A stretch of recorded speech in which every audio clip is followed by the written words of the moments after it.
I love her.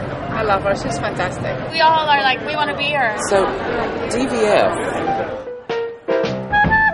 Diane's talking about the idea of the glamorous refugee as a starting point for this collection. I think about her mother in the 40s. I think about her in the 70s. 30 years after that, she's bringing it all together in this collection. The hair is inspired by Marlene Dietrich, but, we're trying to soften it up and make it more of today. The skin is perfect, but she maybe used her cheek color on her lips or vice versa. She's not so finicky. She kind of gets on with it.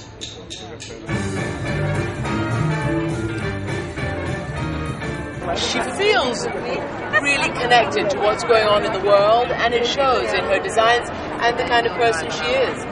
I didn't know I was becoming a brand when I became a brand. I was a person, and then I became a brand. She's living her dream. And so, to me, she's so inspiring on so many levels. I remember being like 15 years old and going to Studio 54 and seeing her and just being in awe of her beauty and her styles. It's called Foreign Affair. So the fantasy of when a woman travels alone, anything can happen.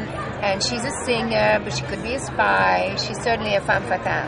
I think that her clothes reflect a certain openness and a sense of adventure in terms of taking on new things. I mean, she's a survivor. In a certain sense, she's ready to be a glamorous refugee. But that's your story. Yes. I'm always... Or your mother's story. This is a show about her mother in a way, isn't it?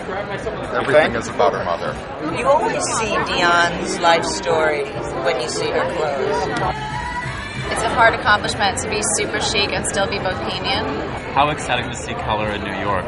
Color the customers crave. Great collection for her. The texture of the fabrics and the kind of poor boy tweeds. And I love the addition of men's tailoring. I thought that was a really, really good foil for the really overtly sexy clothes. It's such a pure fashion proposition that what you are and what you do are so intertwined. Well, in my case, it certainly was because, I was very lucky because I became the woman that I wanted to become. And what I do is give women things that will help them to be who they want to be.